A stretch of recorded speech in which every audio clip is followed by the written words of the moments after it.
up, everybody? In the midst of an industry-wide layoffs, Capcom is going 180 degrees in the opposite direction, which is really cool.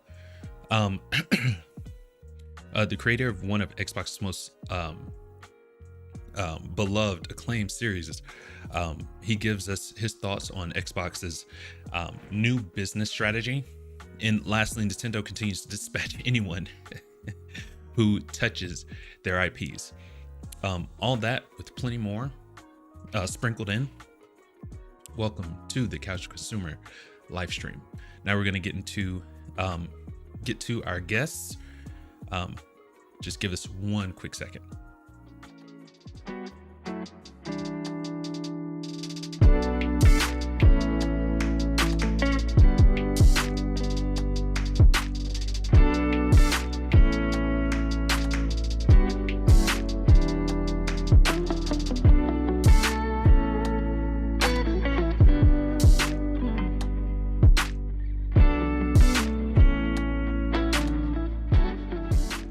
Okay, we've got Gamer Geek back again. We're missing Panda. He's got something to take care of with his own kiddos today. So, but we do have the sharp commentary. How you doing this morning? I'm pretty good. How about you? It was pretty coming down to the wire. Yeah, it was. Yeah. Hang on 1 second. Oh, no worries. What? I don't know where my other shorts are, and I need them because I need to change my shorts. I don't know. They would be at the end of the bed. That's all. I just looked. Okay, well, I'm on screen. Well, what do? I don't. There's black ones in your bag. Yeah, but I already put that out in the car. Sorry. I am so sorry, guys. I'm so sorry. My son is going away for spring break, and he came in with a crisis of you can't. Yes, we're all going through a crisis right now. Oh my gosh. But this happened it happened on the 1st of March, but the whole anime world is, just found out that yesterday Akira Toriyama, he passed away age 68. What took me so long, and I'm sorry it did, gamer, I was trying to find my DBZ shirt on the shelf, and I couldn't. So it's a sad time right now. Oh yeah. It just meant so much to so many people, and it's been forever, and that's just, it's a tough loss for everybody. So something I wanted to do, I don't know if I'm going to be able to do it right now, but I'm gonna go through my saves really quick, and it was a collage on Instagram of a lot of the industry directors who looked at Toriyama, and artists who looked at Toriyama as like their reason for getting into anime. I'm gonna try to find that here. Just give me one quick second. While we're waiting, I wanted to ask you, do you have any PS3 games that you want to see updated or remade for the PS5? Well, I mean, they're already doing Silent Hill too, yes. So that's a huge one that I really wanted. Oh yeah. I would really love to see them do like the whole trilogy, because I think it was just really important. But two is kind of like the fan fave, so I think that's why they're doing that one first. Right on. Yeah. I definitely want to see that Lollipop Chainsaw, but I heard that they were going to do a remake on it, but then recently they said that instead of a remake, they're actually changing it to a remaster, which, I mean, I still like remasters, but, I would have really loved to see a remake in today's, engines and stuff like that. 100%, yeah. As long as they can keep the theme of it, I think that'd be fine. But it could be like the Tomb Raider. They kind of made her way more sensitive, whenever they did the remakes for that. I still really enjoyed the games, but PlayStation, I want to say PlayStation 1 Lara Croft, she was all about business. She was an absolute badass. Not Yes. saying that this one isn't, but there's a lot more crying in the new ones. You know? Yeah. The new one, she definitely is a lot more sensitive, but the old ones, it was just all business. Mhm. So, but I still like the new ones. I'm Mhm. just a big Lara Croft person. Yeah. I love Tomb Raider. I forget which one. It was PS3, the Mhm. one that came out on PS3, and like my sister-in-law and I were just playing the heck out of it. Right on. And so I really loved that one. And then the GTAs, like the older GTAs, Yes. I'd love to see some remakes on that one because the original ones were just Yeah. phenomenal. So At the time, we thought that the graphics couldn't get any better than this. It's like, oh my gosh, this is like photorealistic stuff. I didn't see polygons and shapes and things like that back in the day for some reason. Like if you, yeah, me either. it's so crazy. If you would have asked me, like Sonic Adventures and Sonic Adventure 2, it's like, do you think graphics will ever get better than this? I was like, no, this is peak. It's never gonna get better.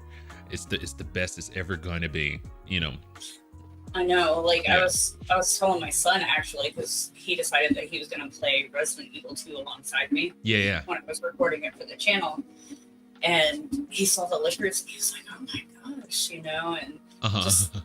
just everything he saw, and I was like, "Man, here!" And I showed him some gameplay of Lord Beerus actually. Oh, very cool. And- Yeah. Yeah, and he had done the original Resident Evil 2. And so I was showing him, and I'm like, can you believe that this actually gave me nightmares?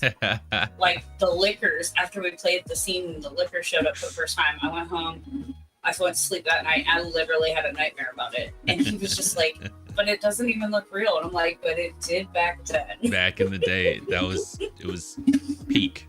That was the best it was gonna get. Yes. I was like, oh my goodness, I just, and then now I'm just like, well, if I'd have played this at that age, like I would have made it through the night. Right on. So I did find it. I found the tributes to Akira. Yes. Let's get into it Okay. really quick. Yes. All right. So we've got the world mourns death of Dragon Ball's Akira Toriyama. Rest in peace, legend. This has come from Kishimoto. The anime world mourns death of Dragon Ball's Akira Toriyama. I think I read that twice. So Masashi Kishimoto, the creator of Naruto, I've just received news of Sensei's passing. I'm overwhelmed with a sense of loss, even greater than when Dragon Ball ended. I still don't know how to deal with this hole in my heart. I can't even read Dragon Ball, my beloved manga now. I don't feel like I can write this message to Sensei properly. People around the world were still looking forward to Sensei's works. This is true. I was. If there's one wish from Dragon Ball that could come true, I'm sorry. It may be selfish, but I'm sad, Sensei. Thank you, Akira Toriyama Sensei, for your many enjoyable works over 45 years, and thank you very much for your hard work. And that's one of the big three. Like after Dragon Ball, you had Bleach, Naruto, and One Piece. You know, so it's I gotta say, from those juggernauts, you know, calling him Sensei, that's crazy. That's awesome. Yeah, it's definitely respect. And I mean, it's true though. Like he's the master. He's the one that taught everybody, got everybody into that style. I remember when it all kind of popped off, and I was just like, wow. Because I used to be a really good artist. It was one of my favorite things to do. I kind of stopped when my mom passed away when I was in my senior year. But like that caught me. I was just like, what is this? Like, this is so cool. Look at this. And I would be showing all my friends, and like, you would never see me anywhere. I mean, I literally always had a sketchbook on me. You know? And I just remember how interested I was in this new style. This was so awesome. And then Naruto came out, and like I got my son into Naruto and everything, and it's just, he loves Dragon Ball Z. I haven't even had the heart to tell him yet. I don't know if he saw it on the news or on any of the socials, but I haven't even had the heart to tell him yet. Ruined spring break for him. Right. Freaking I remember I think I was 8 years old, and we had just moved. We were about an hour and 30 minutes away. I was still really young, and you know, freaking, I was gonna miss my friends and, you know, going to someplace new. But I remember Toonami came on in Dragon Ball Z. That was the first anime I'd ever seen, and I was hooked. It's like, even with all the great anime out, like I'm watching the Unwanted Undead Adventurer right now, and it is absolutely amazing. Somehow they got the resurrection style anime without having the resurrection. It's dope. But awesome. Even with that being that, Dragon Ball Z is still my favorite anime by far.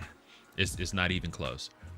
I'm still in overwhelming disbelief at the news of Toriyama's sudden death, and this coming from Yuji Horii. I've known Toriyama since I was a writer on Shonen Jump. When I started work on Dragon Quest, I asked him to do artwork for the game at the recommendation of Shonen Jump publishing editor Kazuhiko Torishima. Yes, okay. In 37 years since, Toriyama has designed characters, monsters, and created countless more charming characters for Dragon Quest. The history of Dragon Quest goes hand in hand with Toriyama's character designs. Toriyama and the late Dragon Quest composer Koichi Sugiyama were companions who worked on Dragon Quest with me for a long time. To think they would die, I don't know what more to say. This is truly, truly unfortunate. And this is Ichiro Oda, the creator of One Piece. It's too soon. The void left behind is too large. The sadness overwhelms me when I realize I'll never meet you again. From my childhood, I've admired you. I remember the day I was first called by name. On the way home after the day you used the word friends for us. I remember the joyous moment with Kishimoto-san. I remember our last conversation. Taking the baton from an era where reading manga was considered foolish. You helped create an era where both adults and children enjoy manga. You showed us that manga can do this, that it can take us to other worlds. It felt like watching a hero charting forward, not just for manga artists, but for all the creators who were children during the serialization of Dragon Ball. The excitement and inspiration remains rooted. Your presence is like a giant tree. For manga artists of our generation who stood on the same stage, Toriyama's works became an even greater presence the closer we got. Almost scary, but meeting the laid back you always made me happy. We love Toriyama Sensei to the core. With respect and gratitude for Akira Toriyama Sensei's rich creative world, I sincerely pray for his peaceful rest. May heaven be the delightful world you envision, Sensei. Let me see if Ben Schwartz, are you kidding me? Hold on, I'm sorry, I didn't look at the whole thing. Akira Toriyama was a legend. Chrono Trigger is quite possibly my favorite video game of all time, and Dragon Quest was one of the first RPGs I had ever played. A huge loss in gaming and anime. What an incredible, inspiring career. Bro, okay. Yes. So I love Ben Schwartz, not because of him being the voice for Sonic, but his work on Parks and Recs. Mm-hmm. That's amazing. Crunchyroll, thank you for everything, Toriyama Sensei. Amazing. Oh my gosh. I'm not gonna lie, I was gonna cut it off at the creator of One Piece, but this is kind of cool. Thank you, Akira Toriyama. Amazing. Awesome. We'll try tackling life with as much energy as Goku. We loved every minute. Rest in peace, Toriyama. And so, okay. And that just speaks to how far-reaching his influence was. You know, creating something that he loved, he was able to, you know, around the world unite us into something, you know, on the same page. But it's on the same page. It's crazy how influential he was. It's amazing. Yeah, I love it. There's so much, like, you know, especially as gamers, like, we come together with these games, and most of us have like this super pop culture love, like Dragon Ball Z, One Piece, right, and so on, and yes. All of that really brings us together, and to lose someone that created that for us, yeah, yes, is emotional and very, very hard, and it's just been a sad week. Yeah. And like everybody's really feeling it, seeing those amazing, beautiful tributes. Yeah. Just, it's like they're voicing what we're all feeling, and it's really, wonderful to see. I feel like there's so many people that don't get the proper respect necessarily when they mean so much, but it's really great to see that they've really stepped up as far as he goes, because Dragon Ball Z was like, and I mean multi-generational. Yeah. I remember teaching, and people would be drawing Goku. Yes. Like that was me all day. Yeah, and like even just like 7 years ago, I was still teaching, and I was just like, man, this, like, it's pretty cool, So yeah, I'm glad to see that everybody's paying the tribute. That's definitely me too. Been a hard week with that. So yeah. Moving on to something lighter. Helldivers 2, they're getting mechs, which is crazy. Yeah. Oh my gosh! And I wanted to show you this. I wanted to show you this real quick. So apparently, like, they're letting I think I sent this to you, but they're letting the success get to their heads. It's so the developer, the head guy, had to come out and apologize for his devs. I thought that was the most hilarious thing I had seen all day. I don't know if I saved it. It was pretty funny. It's like, oh man, sorry we did this. Yeah. And then I was seeing the stuff about like all the weapons and everything. And I was like, oh. Yeah. People were getting mad that they were kind of nerfing, quote unquote, the weapons. Yeah. But now they're getting mechs. They had to liberate Tia Hein or something. I can't remember the name of the planet. They did liberate it. That was pretty cool. Yep. And I was excited to see that, especially after that one planet fell. The devastation you saw, like, from the gamers. I was like reading through Twitter, and I was like, or X, and I was like, I'm so sorry. Like, I felt so devastated on their behalf. Like, they're really doing a war campaign. It's real. You know what I mean? Yeah. It's crazy. I thought about getting into it, but like, I get so like nervous when it comes to playing with other people, especially people I don't know. Oh yeah. And then like I can be amazing at something, and then suddenly like I'll get around all these people, and I'm like, oh, I look like a 3-year-old trying to play this,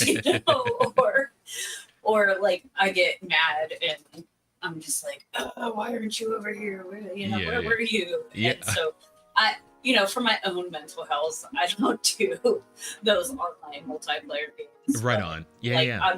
I'm not gonna lie. Like all the people that I follow on Twitter that are talking about it, and like stuff that I'm seeing, I'm like, it doesn't seem like it's all that toxic. Like maybe I should try it. That community seems like one of the good ones. It is one of the good ones for sure. Like, that's the first one that's really made me like actually consider popping on and playing, but we'll see. I'm still on the fence about it, but so far it doesn't seem toxic, and it seems like everybody's really trying to work together and help each other. Yeah. Versus the, oh hey, you spawned in, let me kill you.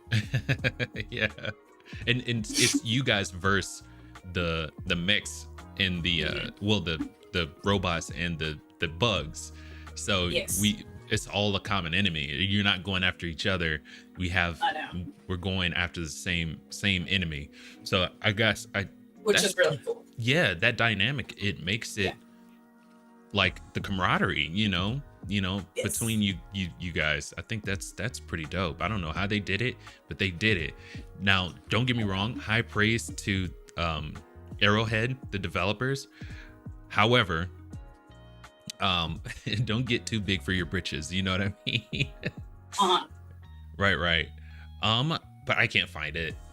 And another thing I want to talk about before we get to our main story, what's his name? Roger Clark, the voice of Arthur Morgan, he's doing an audiobook.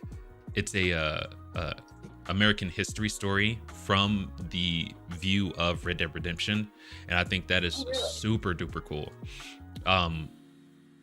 So when I played, I played the first Red Dead Redemption and the second one, and I got to tell you, I liked the protagonist. I can't remember his name. The protagonist from the first one. I love him. Love his voice and everything. But Arthur Morgan takes the absolute cake when it comes to voice acting. His voice was ridiculously good. So I'm considering buying this, and it's American history. History. I kind of love history. So I mean, I'm a big history nerd. Yeah, it's just stuff like that. Like, I can't wait for Rise of Ronin. Yes, that one's going to be so good. It's kind of the Assassin's Creed that we've kind of all been waiting for. Exactly. We've been waiting for them to hit Japan for a long time, and then they said, all right, we'll do it. Yeah, I can't wait. Yeah. But the first story I wanted to tackle was that Capcom planning to increase the salaries of all their current devs by 5% and 28% increase for oncoming devs coming out of school, which I think is super cool. It's an absolute reversal of what we've been seeing with all these layoffs, Exactly. Yeah, they've been trying to do what did they call it? Like a human resources investment. That's where right. They're investing in people. Exactly right. And I think that's a fabulous idea. I think more companies should be doing it. Capcom is kind of in a better position to do that because, one, their success, and two, like all the money that they're making. But I think the fact that they're being smart on it, like you didn't see like the overhiring with Capcom that you saw across the industry when COVID happened. Yeah. And it's just like, everybody kind of gotten that, well, everybody's going to be at home, everybody's going to do all this, and everything's going to stay the same.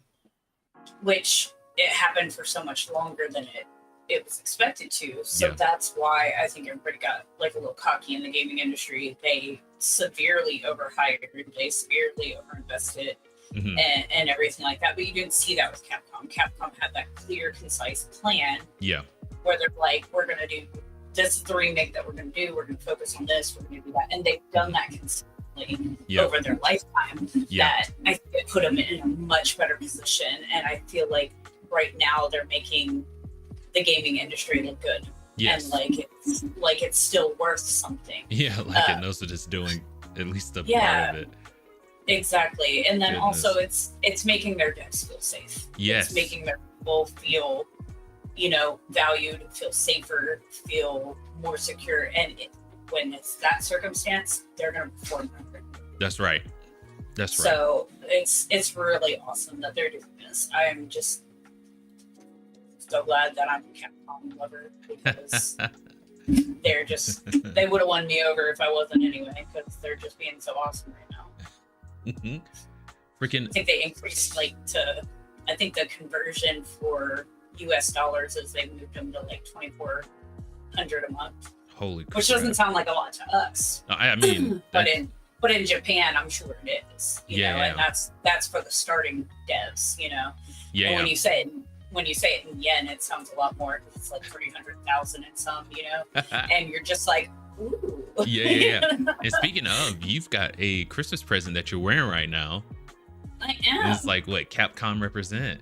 Yes, I am. I am wearing I don't think y'all will be able to see it, but I'm wearing my RPD Leon outfit with my lovely Raccoon City. Awesome. I love it. Yep. So I am wearing that today, representing Capcom and Resident Evil. Yes. They're doing good things over there. But let's get into the article real quick. Okay, and this is coming from gamesindustry.biz. I wanted to go to the original article, but they like the cookies, it's like, you got to accept the cookies if you want to read this. And I'm like, no. So we're going to do it straight from Pocket. And this is coming from James Batchelor. Capcom has announced it is increasing all employee salaries in the coming financial year. So it's going to be 2025 timeframe. Japanese publisher said it plans to raise pay by an average of over 5% in fiscal year 2024, 12 months ending March 31st, 2025. It is also making a big increase to starting salaries for new graduate hires in fiscal year 2025, rising their base pay from $235,000 per month to, I'm so sorry, $300,000 per month, an increase of 28%. In conjunction with this pay increase for new starters, all current employees, including any new hires in fiscal year 2024, will also receive a one-time additional payment. The publisher said this is part of an ongoing human resources investment strategy, like you were saying, in efforts to invest in people. Since 2022, the strategy has included an average increase of 30% to workers' base salaries, the introduction of a bonus system linked to company performance, very cool, and a new employee stock-based compensation system, very, very cool. Yes, with this increase, absolutely. so it's kind of like those employee-owned stores. Mm-hmm. You know, that's freaking cool. With the increase in starting salary, Capcom is pursuing further investment in human capital in the acquisition of exceptional talent, the company said. Now that is absolutely dope. I did save the best for last though, so we're gonna be talking about Nintendo. Oh, of course. we gotta slam Nintendo at least on my side. Yeah. It's, my goodness. But great things coming from Capcom. I'm absolutely loving what I'm seeing. You know, with the industry, you know, I think we're up to like 8,000 layoffs this year, or, you know, collectively. And it's just been absolutely brutal to read about these layoffs every freaking week, and to see Capcom, you know, they have a blueprint they're laying out. It's like, hey guys, you don't have to lay off all your people. You can actually give them a raise, you know, if you're doing the right thing. So for the CEO, I don't mind him having a, you know, and I think Capcom, their CEOs don't make multiple millions. I think he caps out at like $1 million or so. Yeah. Like USD. So for one, that's really awesome on him. You know, it's a total like contrast to the CEOs like at, you know, PlayStation or who's getting like $21 million a year, or I've seen some upwards of hundreds of millions of dollars a year. Yeah. Well, it's ridiculous because I'll be making all this money and then they'll be like, oh yeah, well, this $1 million house in Milan you get to use, you know, 6 months out of the year or whatever. Like, it's just, you know, they're making stupid money. And then on top of that, you get all these perks, and it's the perks that are really screwing people over. Like, you know, if I have a beach house and I'm letting my CEOs and my CFO and everything else go there, you know, they're spending more time there than they are at work. Yeah. And just like we saw with Embracer, like they over invested, they over purchased, they overdid everything because everybody just kind of got in this mindset that, oh well, it's going on 2 years, so it's probably going to stay this way. Which is insane because nothing ever stays the same. Like right now they're even talking about, you know, let's push for this cloud-based gaming because all the kids are just going to want to game on their phone, and maybe we don't need consoles anymore, which I would absolutely hate. Like, me too, yeah. Any true gamer is actually teaching their kids to play on consoles, so I don't believe that consoles are going to die 100%. No, they're not going away. I would hate that, you know, especially because think about it, you know, they do so many things. They stream, they do all sorts of stuff. Yep. So I would really hate to see them go away, but I understand that they're talking in terms of like, hey, let's do this cloud-based gaming and everything. Yeah. That's all well and good. My son sat there for probably 45 minutes last night at dinner trying to pull up Xbox Cloud Gaming to show his brother something. So at least my console is faster than that. Right. I'm not batching Xbox nobody think that. Yeah, But what yeah. I'm saying is that, when you're doing a cloud-based gaming, you are very much constricted to this is your network connection where you are. Mm-hmm. It's probably not going to be that great. Right, If you're right. doing it on mobile data, you Mhm. will get like 5 minutes of good gameplay, and then they're going to throttle you. Oh, yeah. And then you're not going to get the gameplay that you want. Right. So I think that people and companies need to think about that as well. Yeah. And then back to what we talked about weeks ago, the digital stuff, Mm-hmm. you are paying the same amount as Mhm. you would for a physical disc, Mm-hmm. but all you're doing is paying for the license to use it. You Yeah. do not own those games. Yeah. Period. You Mhm. do not own those movies. Yeah. You do not own that music. Yeah. And I think that that's something that people seriously Mm-hmm. need to learn about, Yeah. because, like with Crunchyroll, those customers are finding out the very hard way. Yeah. They paid for all this stuff the same amount that they would the physical, and now it's gone. Yeah. Yeah. The with the Crunchyroll one, the thing that lessens the blow for me is that they bought the physical media, and Crunchy or Funimation gave them the code to be able to stream it. So that That's kind of good. does lessen the blow for me. But still, everything that you just said is exactly right. Exactly. Well, Crunchyroll and Funimation really did come together to try, Yeah. and that's a lot different than Discovery Sony.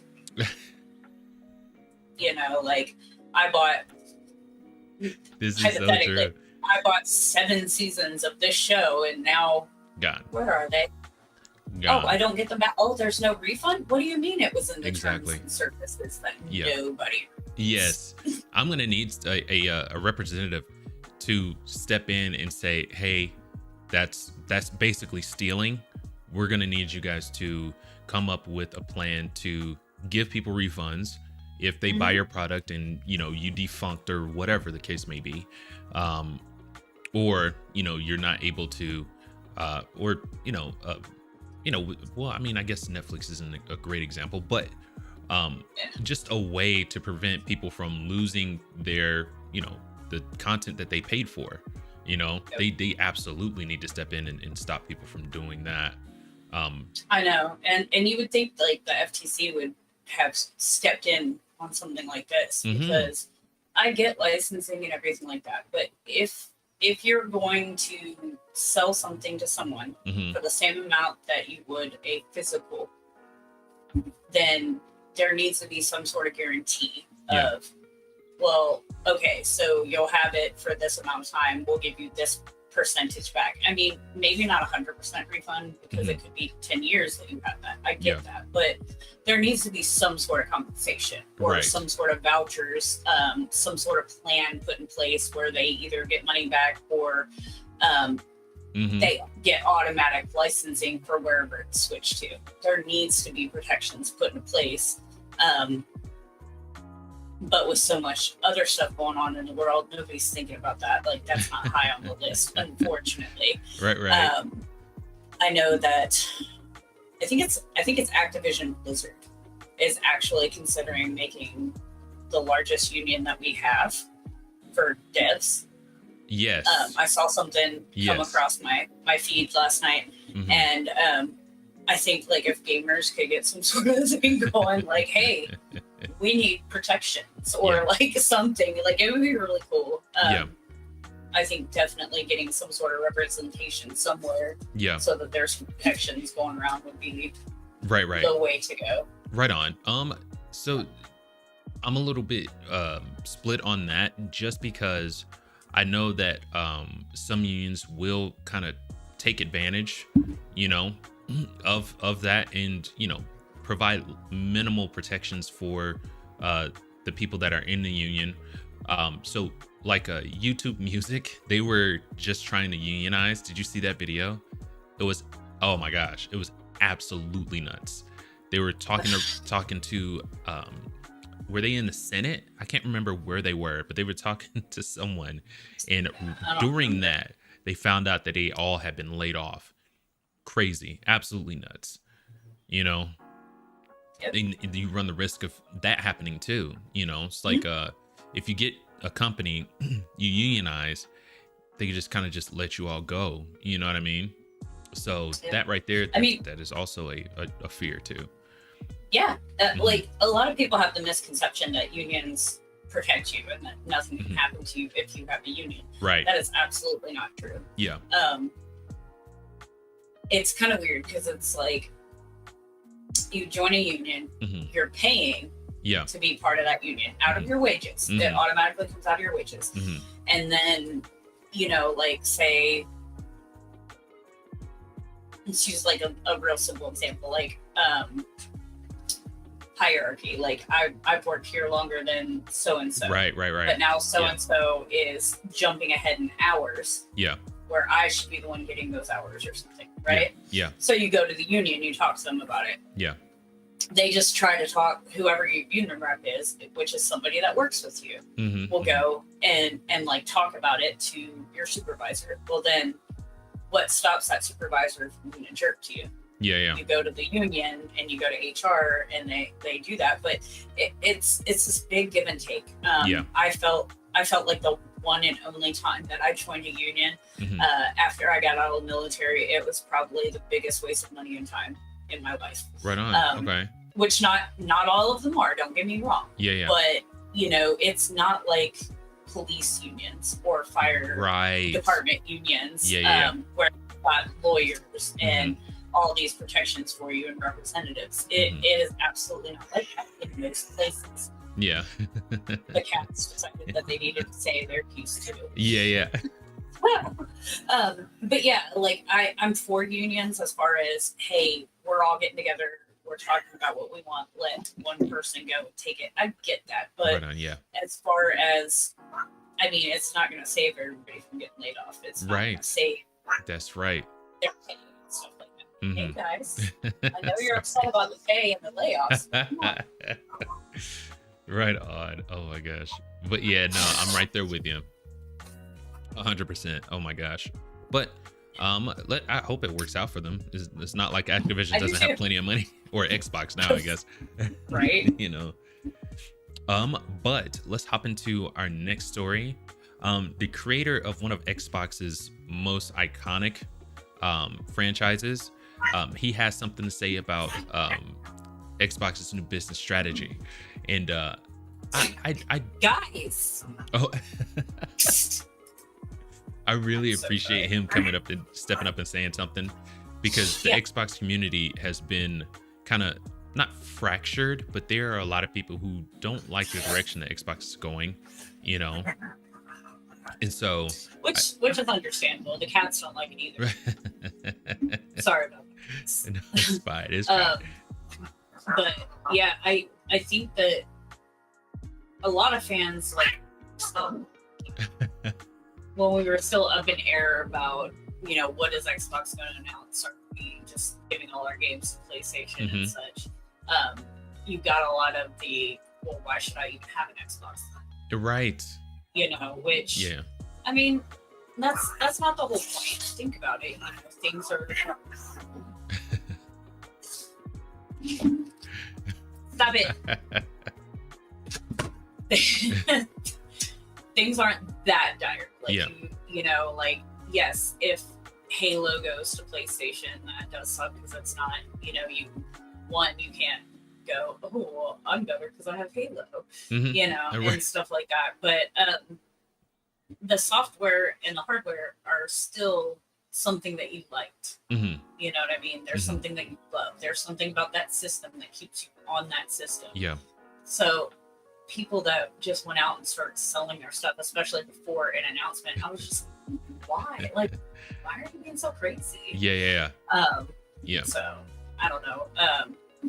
I think that considering he worked at Sega, Xbox, and is now at EA, I think he's got a lot of valuable insight, you know, because he was there when Sega went, you know.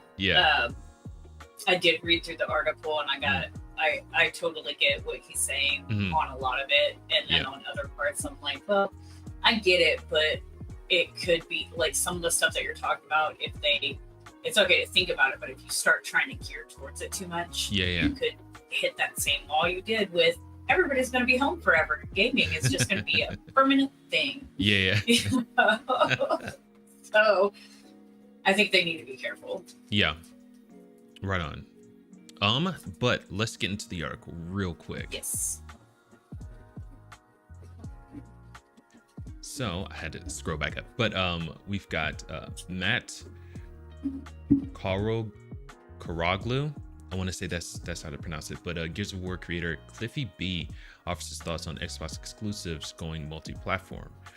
During a recent Gamer interview, Gears of War creator Cliffy B comments on Xbox exclusive games possibly adopting multi-platform models. I'm not gonna lie, I think that is the future, and I think as the holdovers, Sony is starting to, and Nintendo, I don't think they ever will, but with someone like Sony, I think they're going to have to become okay with the fact that having their games on, you know, Xbox and PC, and you know, I know someone's going to be like, God forbid, Game Pass, you know, that's going to bring more players to their ecosystem. I do believe that it has the strength to bring people into their ecosystem. Plus, the more gamers you have playing your game, the more money you have, the more money that you can get. If you're fishing from the same small pond every time you release a game, you know, your returns are going to be, you know, relative to that size. And if you get into a bigger pond, more gamers can, you know, buy your game. So that means more money for you, which with the way, you know, with how expensive their games are to develop, they're gonna need that. So I know, right? Yeah, no kidding. And if, like you said, like, you know, instead of being in this pond, let's release it into the ocean. You know, they've got the ability to not only recoup everything that they spent on making the game, but that can begin to cover, this is what we're doing as far as consoles, you know, to make up for the money that you might not get on console. Yes. I think that the way that they can combat it is, yes, we're going to put it on everything. We're going to try to do the same quality game, but my hard work to do this and my hard work to do that. That's where those differences are going to come. I do this a lot on X, but gaming is gaming. Period. I love games and I love gaming.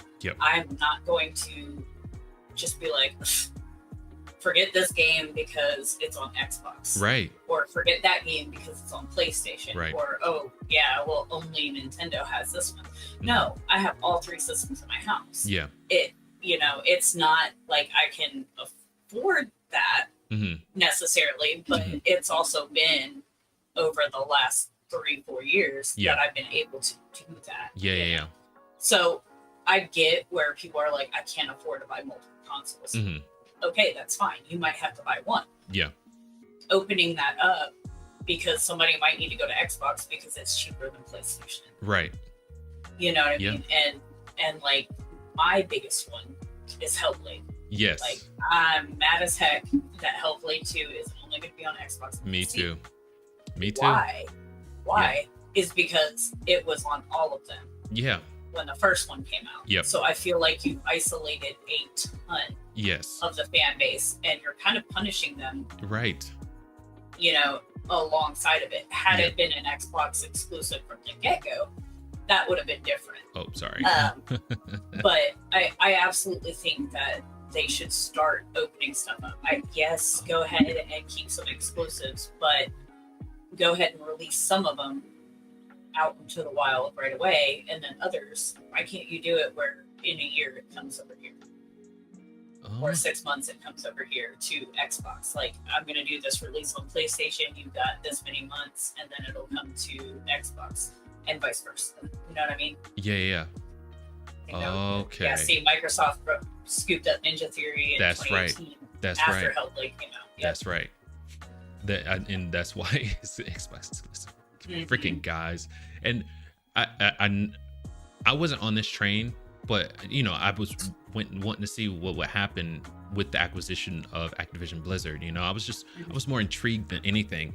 But the fact that, you know, their Get Good is just buying up all these studios is really starting to grind me down. It's because I was a huge fan of the first game and I wanted to play the second game. I was super excited for the second game, and now I can't play it because Xbox owns it. It's like, come on now. But the 4 Xbox exclusive games Microsoft said were going multi-platform were recently confirmed. We're going to skip down a little bit just because when they talked to Cliffy B, they when it say Starfield was rumored,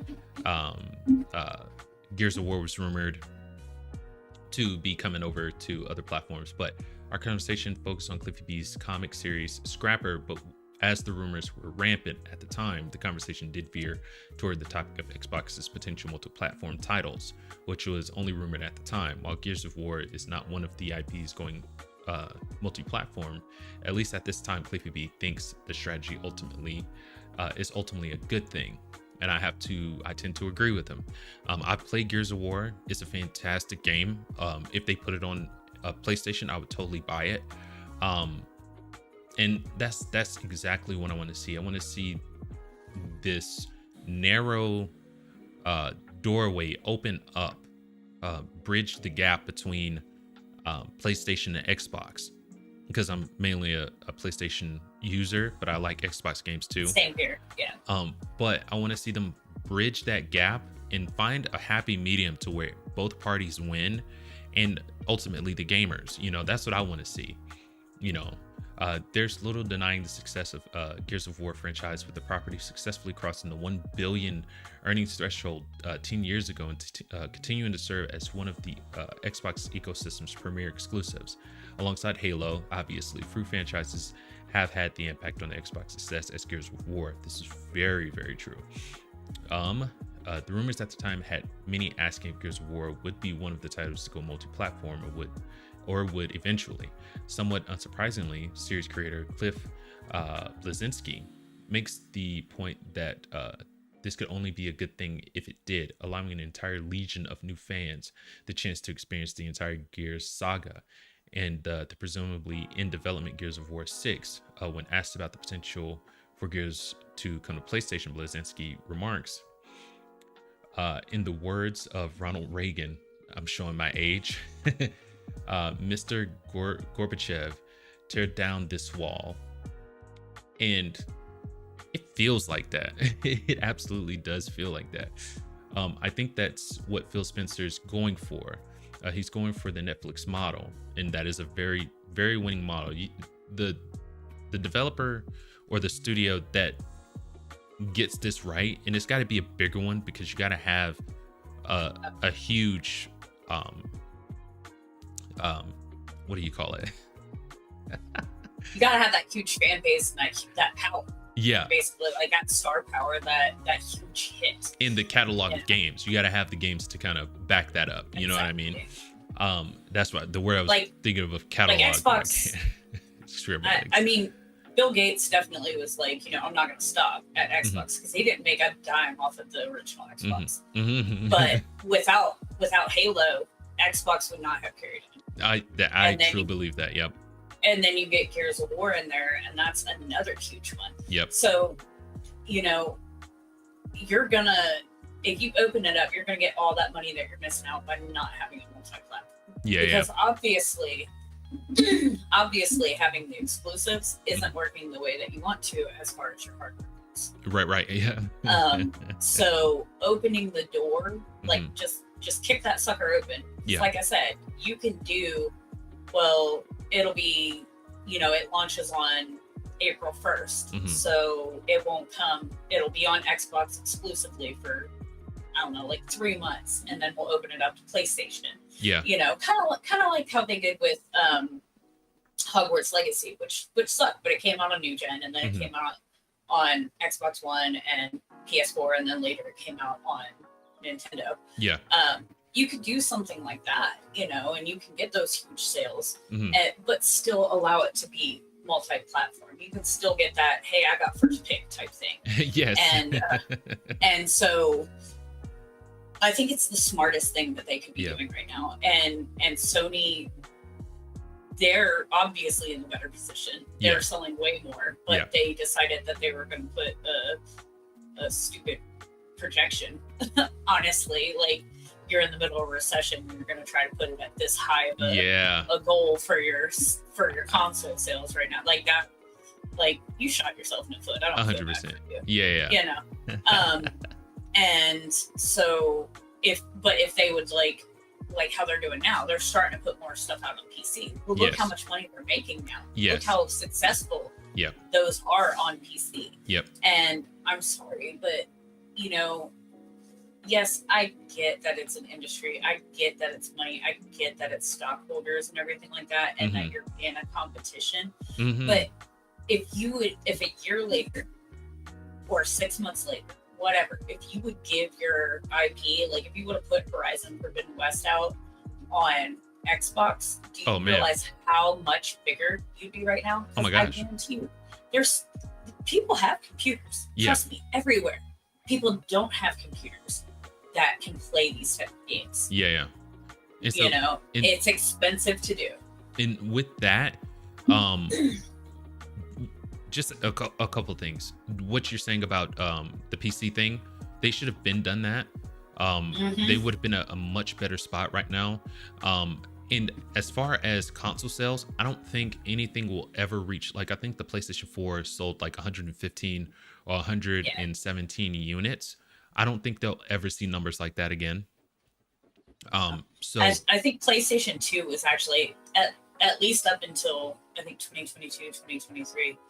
PlayStation 2 was still the number one selling console. I think it still is. I think it still is at the top spot. I want to say the Switch is nipping at its heels, but it hasn't beat it yet. Well, the Switch kind of has the best of both worlds, which is why it's become so successful. Yes. Oh yes. And when you combine the console with the handheld, that is such a winning strategy. Like, I love stories like that. Like, they were about to get left in the dust by PlayStation and Xbox, because Xbox is, a really good console too. They have some bomb games, but they all got together. They're guys. Talk about CEOs that deserve the salaries that they get, right? They got together and were like, we're gonna change the game. We're gonna go this direction, and it paid off big time for them. I love seeing stories like that. I think they were trying for something similar with the Wii U. And and I know the Wii U flopped, but like, for me personally, like, it was awesome. As long as my kid, his bedroom was right next to the living room, so like, he could go in his room and play on the gamepad, and I could be watching my movie. That was fantastic. I loved that. That was great. But like, if he went into my room, he would lose the connection. So like, you have to be within so close to it. So I mean, they started that with the Wii U, and then I think they said light bulb, and I don't know how they managed to do it, but they did. And I just, like, that's the first thing I pack, like, before I even pack my clothes, before I'm going on a trip. Is that I pack up my Xbox, my controllers, my iPad, my PlayStation controller, because like I said, I can remote play into there. But the thing is with the Switch is that I have all these games I can play on the go. Whereas if I'm remote playing into my PlayStation 5, I'm kind of stuck on whatever I have digital or whatever disc is in there. Right. So it's definitely a winning strategy. Those CEOs and the research and development really hit it out of the park. R&D. And they found their sweet spot, and so now they need to hit the PlayStation and Xbox wave, where they just keep improving upon it. 100%, yes. And that's what a more powerful console or machine, and just kind of, I think, make it a little bit bigger and sleeker. I think that right there, they don't have to do anything gimmicky, like a dual screen or anything like that. A folding screen and like, you know, what the cell phones are doing now. They don't have to do anything like that. Keep it simple, you know. Yep. It's the KISS strategy, you know. But where were we? They really, like Netflix, they realized they need to be on every device. People have been joking about Gears of War coming to PlayStation for well over like a decade, and you know, I think the more the merrier. If people own a PS5 and get to play and experience the next gen Gears games, that means more Gears of War tattoos. One of the things I learned from one of my heroes, John Romero, is that he's very good at reminding people about his past as he's guiding them towards his future in regards to his career. I have no problem encouraging Gears fandom. I embrace it 100%. Yeah, I agree 100% with what he's saying. So, you know, to kind of, you know, put a fine point on all that, and I want to get your perspective on this too. I want to see a strategy for PlayStation and Xbox where gamers get to enjoy the best of both worlds, but the companies get to you know, get an advantage too. It's not just like kind of a one-sided thing. Both are winning. I want to see that happen. Agreed. Like I said, you know, if they did it where it was, I mean, you could even do it where, like, if you license it to Xbox, I get, like, your profit margin is X amount and my profit margin is going to be 5% higher. Yeah. Something like that. You know, you can do it like where you're making more. Regardless, you're going to be making money. Xbox will be making money. Yeah. The whole point is that you want your IP to be as big and as successful as possible. Yeah. By saying, no, this is my toy, you can't play with it. Yes. they're not reaching everybody with that IP that they could. So, like, say One Piece, you know, I'm gonna stay over here and I'm not gonna even put it out in America. Forget them.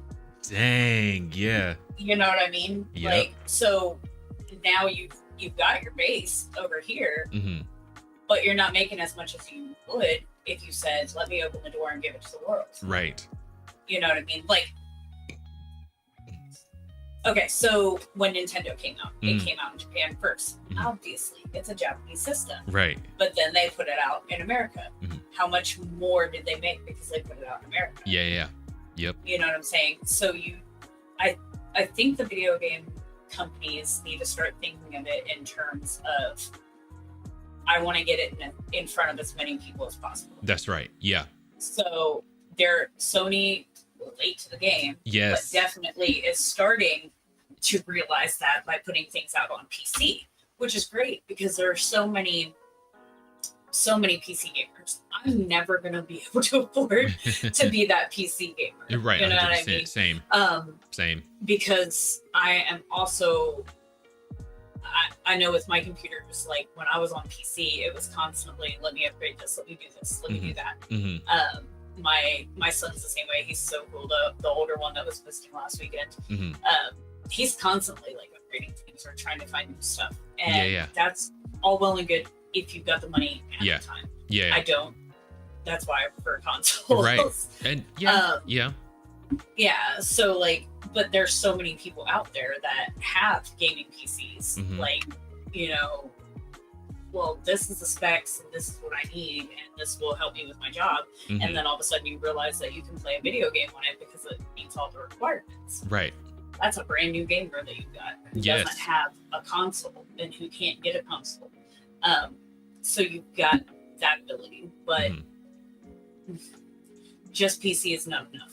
Yeah, exactly. That's So they're going to have to, and like you were saying, Sony is showing up late to the party.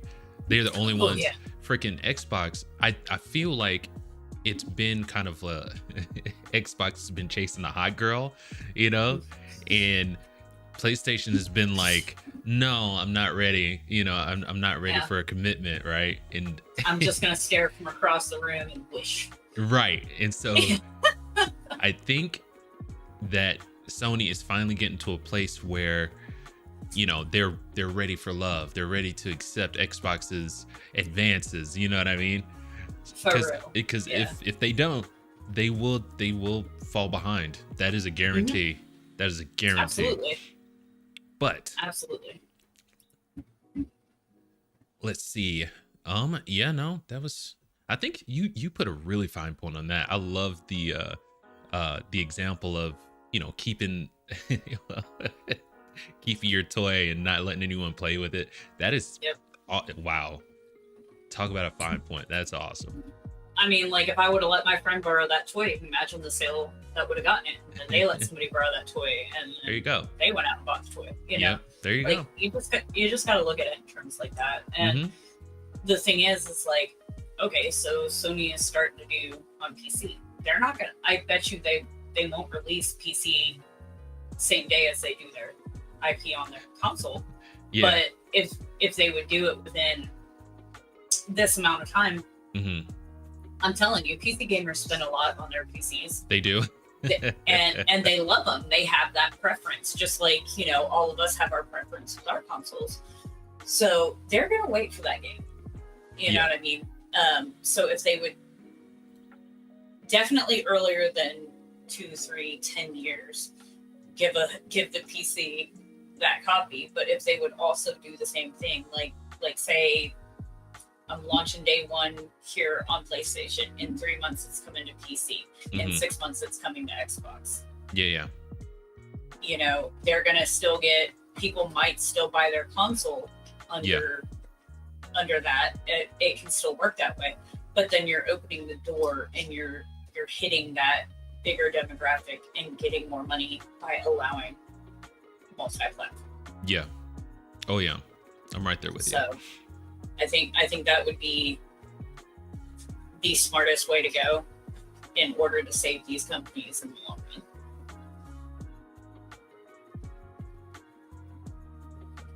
Okay. My cat agrees. He just flipped his tail up. We do have. Here, let me see. I'm gonna move this down real quick. I'm so sorry. But we have a couple chats, and I'm gonna put those up on the screen here in a second. Okay, let's see. There we go. TMPP 1109. Yo, what's mom. up, little dude? What's up, Gamer Geek Jr.? Nice. Okay. He's watching from the car. Oh, right on. Good deal. Wii U like fell off. Yeah, it did, buddy. Yeah. Oh yeah. It was the one thing that got Nintendo to reevaluate their strategy. It's like, you know what? we need a hit is what we need. Yeah. And they got it. They did good, man. They did. They finally found their console that can do it all. And then they're not. See, the best part about the Switch strategy is now I'm not making a handheld and a console. Yeah.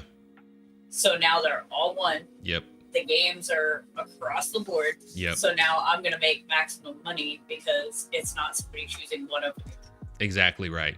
Exactly right. Holy crap. That's awesome. Yes. Yeah. Because now they've hit their sweet spot. So now they can be like PlayStation. Switch 1, 2, 3, 17. Do you think anybody else is going to copy that? You think they'll do that? I would. I'm not gonna lie. I'd love to see something like that. Me too. Like, if they if PlayStation Portal wasn't just simply a remote play, it would have been like off the charts. Like if it would have been something.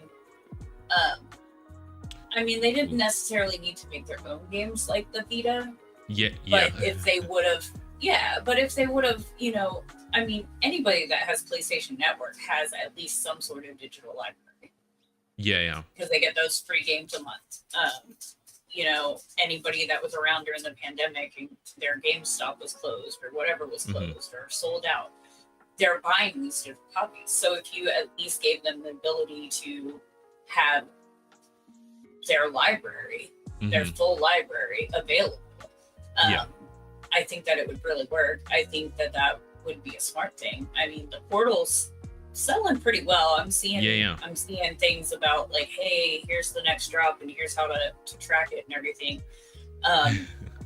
Yes. If I was on the go more, I probably would get a Portal just because I know that their remote play connection is going to be better. It's pretty good Than just trying to get into my iPad and doing it that way. Yeah. But I can't spend that much money on something that's just remote play. Yeah. Like if I could access my whole digital library, that'd be a different story. Right. Well, I think you can, because it's just basically your PlayStation 5, but I know what you're saying. I get what you're saying. If it was that plus being able to, you know, not have to rely on your PS5, yeah, that would be great. And the thing's big enough; it can put a CD in there. Oh yeah, I think. Let me make it where I can play my games a little bit. It'll be fun. This is hilarious, right? So I have a theory that the Portal is one update away from being the next Vita. I think that's what they're gonna do. I think what they're gonna do is just, you know, if they go that way, you can take my money. Right on. Because the Vita, okay, that thing came out what, 2007? Yeah, it was a long. You time realize ago. I still have my Vita. That's so dope. And it is still kicking butt. The screen still looks amazing. Oh my gosh. Still looks primo, okay? Yeah. And it was just so underrated. Yes. And so overlooked. They took some stuff away from PSP that would have been great on the Vita. Yeah. They were trying to do that PSTV thing and stuff Oh like that. yeah. But if it went the way that Vita did, like, I mean, here, take my money. Yeah. Like, I might have to sell one of my kids, but I'm getting it. I want to say it was a PSP. In 2000, because it was right after I got out of boot camp, so that would have been 2008. It was 2008 when I got out of boot camp, and I went and got a PSP, and I got God of War Chains of Olympus, one of the best, man. I tell you what. And side tangent, that's one of the reasons I'm super mad at Kingdom Hearts right now, is because God of War was able to make a self-contained story, make it amazing, and it didn't affect the main flow of, you know, the trilogy. The main storyline, yeah. But Kingdom Hearts, they went and lost their minds. Their story is basically freaking spaghetti at this point. It's like, dude, what is it? You know, but they had all these stories on, you know, these handheld games or the handheld consoles, and they were a part of the story. And I'm like, why did you do that? Yeah. Why did you do that? It's like a lot of us, or some of us, didn't have, you know, the console that it was on, and I got left behind by that story. So there was no continuity. Yeah. So Square Enix just screwed up. Oh. Oh, it's all right. We've got Yes. nice. Oh yeah. Do you need to wrap up soon, or what? Probably soon, but we've Okay. got 10 minutes. I'm just gonna shut the door real quick. To you Okay. guys. Right on. 1 second, guys. Okay. Gamer will see this when she gets back, but it's Gamer Junior, who can't get a console but yet afford a 1500 plus PC. This is true. So we've got like that is true, dude. yes. Like that's kind of what I was trying to say earlier. And then I'd pay 600 versus that. exactly. It's like, you know, you're looking at a lot of money for a gaming PC. I know, you know, you can find people that can, you know, hook you up for cheaper, but if you want no drop frames, if you want to play in, you know, whatever, 4K 60 or whatever, you've got to have a high-end PC, you know. So yeah. And you can build it yourself, but Mm-hmm. I mean, and no matter what YouTube shows you, like, yeah, it's easier than it was 20 years ago to understand how to build it, but like you still got to know Mm-hmm. how to build a PC in order to do it yourself. Right. And know what those numbers mean and everything like that. Like because I wouldn't put it past somebody to buy this motherboard because they heard it was great, and then they're going to buy this processor and it doesn't fit this motherboard. Exactly right. You've got to know what you're doing with that. Or and it's people don't always understand that, or they'll be like, okay, well, I got the right stuff. They throw it in. You forgot the thermal paste, so now you just ruined there you go. that See, PC. Exactly. So much could go wrong with trying to build your own if you don't know what you're doing. Exactly right. Oh my gosh. Which is fine. Here what I find okay. Which is fine crazy. I find crazy. Ah, there you go. Yeah, buying the my PC. Connection. Yeah. He says I miss playing your Vita. You can play when you get back from spring break, little dude. We've got JT Gamer. Help! I got beat on the first Street Fighter fight. What do I do to get better? And then we've got. I would watch dad and kids play. Huh. I know that they're doing Marvel versus Capcom. Get out of here. But they teach you some amazing tutorials, and if you can learn how to fight on there, you're gonna be able to pick up that Street Fighter pretty well. And it's just dad and then the letter N and then kids play. I think my son watches that channel. Yeah, and then you can actually get to another channel of his as well through there and everything, and it'll really help. So I would definitely check that out. I know that he doesn't have Street Fighter necessarily 100%, but like I said, he does such good tutorials on fighting games that you're seriously going to pick something up, and especially if you go to the secondary channel. Yeah, it's really decent. Right on. Okay. We've got you got to get the right parts. This is true. And then especially with the motherboards and stuff. Right on. See, I'm teaching him well. Yes, that's good. He'll be able to build his own PC. So we're going to get into our last one. And so Nintendo is notorious for smacking down any emulators or any mods that would even get close to sniffing their IPs. So we've got here, let me bring it up. Yeah, we got it. Let's see if we can open the original. Gizmodo, you're the MVP over here. Yep. What? I know I got a message from which YouTubers? Oh, BRG Kasumi sent me a message and asked if we could cover the emulator story this week. Oh, right on. Like, sure. Heck yeah. Sure. Let's get over to the story. All right, so we've got Switch emulator developers will shut down and pay $2.4 million to Nintendo. Absolutely crazy. That's another thing. These high penalties. I don't know if it has anything to do with the cost of their IPs. I think it's more so trying to make an example out of people so that it disincentivizes people from emulating or modding Nintendo IPs.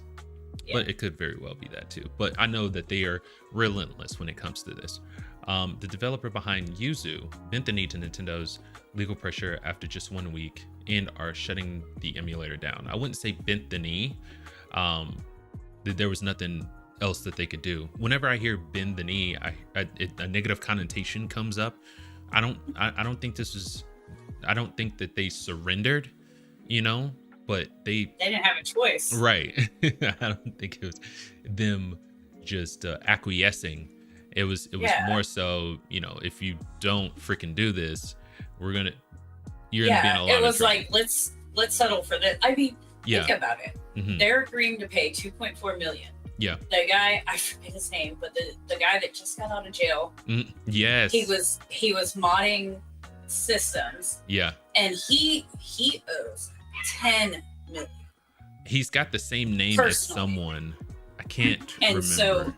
So think about how much more you would have had to pay as a company had you let it go to judgment. Because if they did that to just a single person, knowing that person is never going to be able to pay $10 million out of their pocket after getting out of jail. That's right. Imagine what they would have done to a company. Yeah.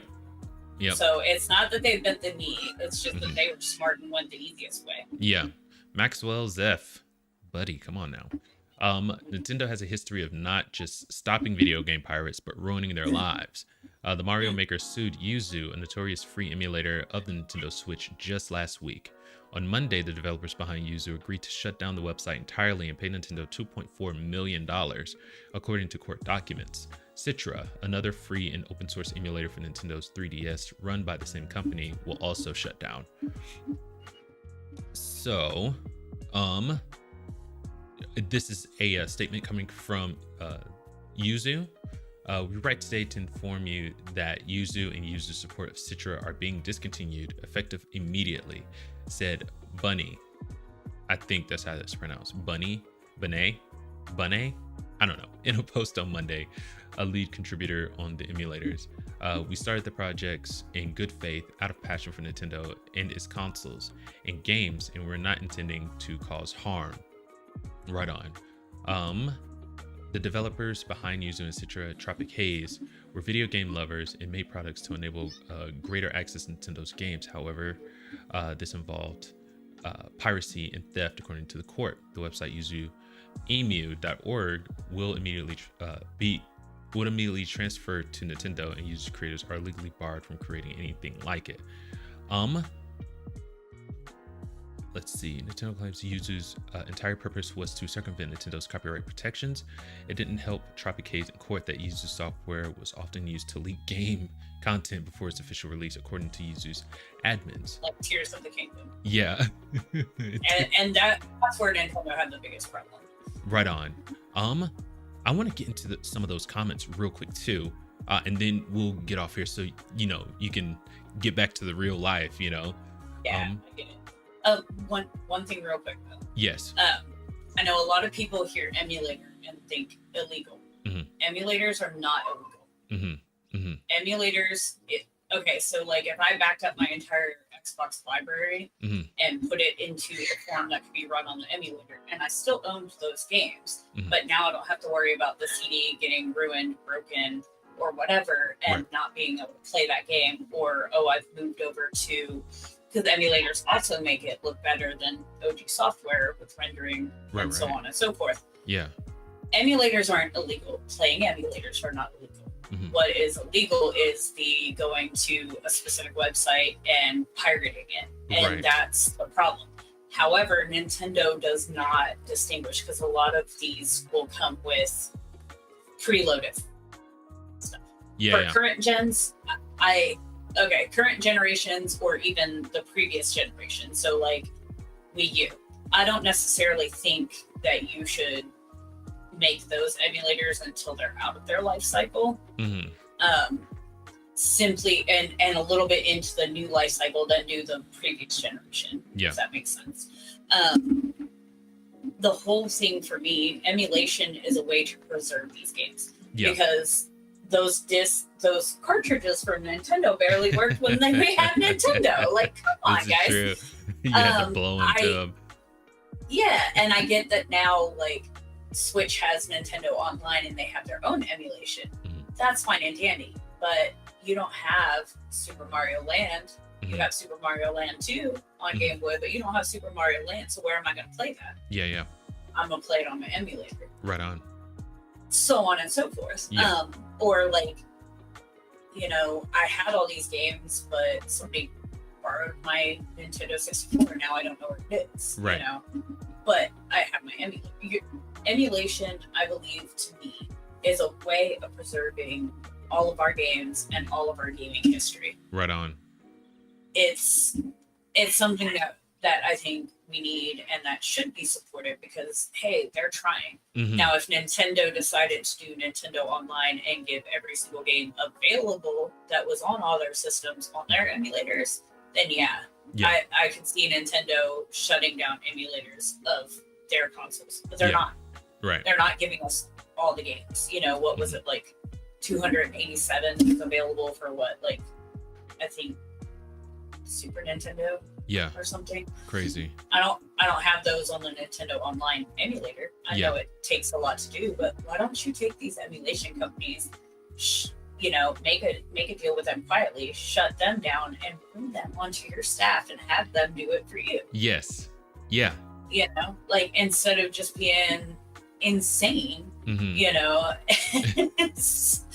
suing everybody. Like, let's preserve the games, but if you're not going to make the games, all of them, 100% available to your fans in your Nintendo Switch online emulators, then you shouldn't be stopping the emulators that happen. I do understand, like, okay, I don't want a Switch emulator. I don't think that's right, because the Nintendo Switch is in its current generation. Right. Yeah. Now, a Wii U or a DS, yes, give me an emulator, because those are not around anymore. Not really. Yeah. I think they just shut down support for the Wii U, so they shut it down like maybe last year or something like that. I think it was last year. Yeah. But yeah, it's just insane. Like, don't take away the history, or don't take away our ability to pass it on to the next generation, because that's my biggest thing. Yeah. I want to be able to pass everything on to my son. Yeah. So. Right on. Okay. Let's get into some of the comments real quick. It said, why did these guys get away with only 2.4 million by Gary Bowser? Bowser. That was his name. Oh, it was 14 million. There you go. Because they were smart enough to settle, and he tried to fight. Yeah, Bowser was selling pirated Switch games, which is a whole other ball game. Okay. And see, that I agree with. Yeah. If I guess there were X amount. I think it was in the thousands, but copies of Tears of the Kingdom came out before the game even released. Crazy. What did he think was going to happen? That's awful. Yeah. He got off light, honestly. Once these guys started a Discord and Patreon, the writing was on the wall. I think that's what did them in once they were started getting paid for this stuff. If they had operated like the old days, they could have gotten away with it, but not when you start making money and hosting an area for people to share stuff. Copyright law does not have an exception for passion. These guys knew what they were getting into. Nintendo is well known for its scorched earth approach to game piracy. This is true. What exactly did they expect? And then the last one was Melky Mind. Yes, copyright law is the issue here, but not because of piracy. Plenty of people use emulators without pirating the games. Many of them are even Switch owners. And Yuzu was clear that they didn't support or encourage piracy. The issue is that the clause of the DMCA that prohibits circumventing copy protection technology, such as DRM. It effectively makes it illegal to even make backup copies of games you've bought. This is actually a huge loss for game preservation and other forms of media. In the end, pirates will still find ways to pirate the games they want. The only real losers are the paying customers who just want to play the legal games they own on PC, Steam Deck, etc. Which is true. Oh yeah. Because for me, if I used to take my Switch to work with me so that I could play on my lunch break. Yeah. But it's easier, like, especially now, pretty much everybody has a laptop available for work. So it's easier for me to throw an emulator up on my laptop and play that on my lunch break. Or right on. When I'm in the middle of a sleepy meeting and need to keep myself awake and pretend like I'm engaging. Yeah. Everybody does it. Don't look at me like that, guys. But you know what I'm saying? Like, the technology that did that. I remember when Sony, I hated it with the PS3. Like, certain things, certain burn CDs. Like, I played the burn CDs because my child was like 1 and 2 at the time, and scratching the heck out of everything. Yes. And I couldn't play my burn discs on my PlayStation 3 most of the time, and I'd be like, another cupboard. Like, why? And then you get to the PlayStation 4, and I used to be able to have backups of stuff on my thumb drive. And I go to play it in a PS4, and it's like, it can't play. And I'm like, excuse me? Yeah. Like, why did you take this ability away from me? That's so rude. Yeah. It's stuff that I own. Like, right. Why can't I do it? And yes, they are 100% right. The software that prevents them from making backup copies of their own, absolutely, that's what got them, was because they were circumventing it. However, we should be able to make backup copies. Yeah, 100% yes. but in this world, like, there's those people, and they're gonna try to share it, and then the other people are just gonna try to take advantage and get it. Yeah. But companies could do something like,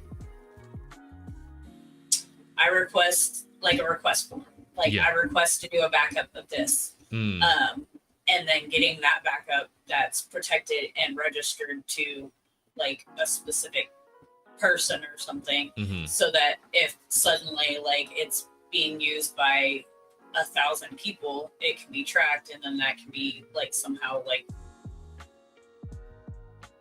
a remote activation, like, you know, some cars have where they can shut it down if it's stolen. Yeah, something built into it where like Nintendo could be like, oh, boom, here you go. Right on. They could try to do something like that. I know that's time and money, but you know, obviously you're getting it from suing all these people anyway. Just throw it into doing something like that. Hilarious. Let's finish out the comments real quick. We've got GG Lounge. What channel are you talking about? Can you send a link?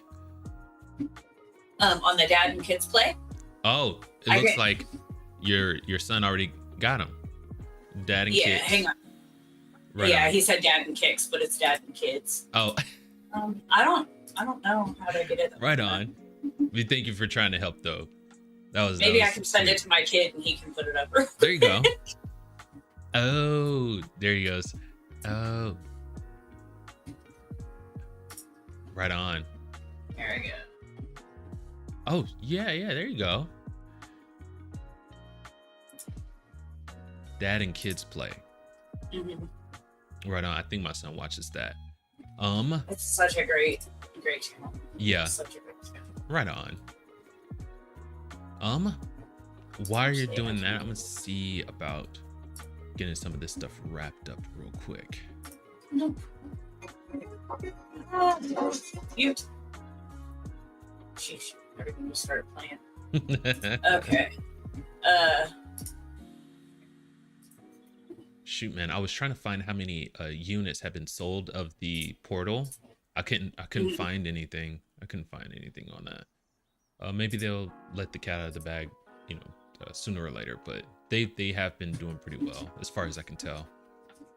All right, Junior, throw that up in the chat. Right on, right on. But I think that's all I've got for you. Freaking do you have anything else? Anything you've seen? I think we hit everything. Right on. I'm still kind of loopy from yeah. from everything this week. I'm sorry, guys. I'm not 100%. Oh man. But yeah, I think I hit it all. That's all I wanted was the Dad and Kids Play for that gentleman that asked. Right on. I sent it to you in chat. I don't know if you can pull it up real quick because you actually had the share screen too. Okay. Sweet. Yep. Let me copy that. And then they've got a secondary channel, and it's got a lot of gaming stuff, but fighting games. If you want somebody that does tutorials on fighting games, this is your channel. Yeah. 1,000%, not even 100%, 1,000%.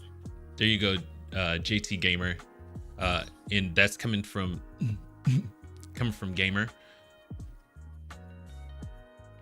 So let's see, GG. Haha.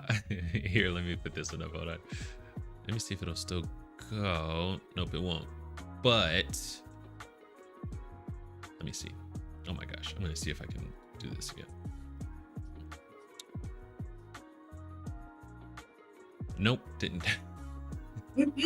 You're so TMPP. He says, "Oh haha, I just about to post the link." There you go. Right on. You're just a couple steps ahead by only by a little bit. Buddy. Yeah. It'll at the very least be in the chat. Yes, for anybody who needs it. But yes, I think that's all we've got for you. Freaking thank you guys, everyone who tuned in, whether you commented or didn't. We appreciate you so much. Yeah, right on. But I will talk to you after here in a second, and I'll just close this out real quick. Okay, bye guys. All right, very great live stream. It was really lean this time, crazy. But if you like the live streams, you like the videos, go ahead and leave a like and subscribe. It's the best thing you can do for the channel. Make sure that you take a look at Gamer Geek's X and her YouTube. We have it all in the description, and we all really appreciate that. Thank you. But until the next live stream, keep it casual. Peace.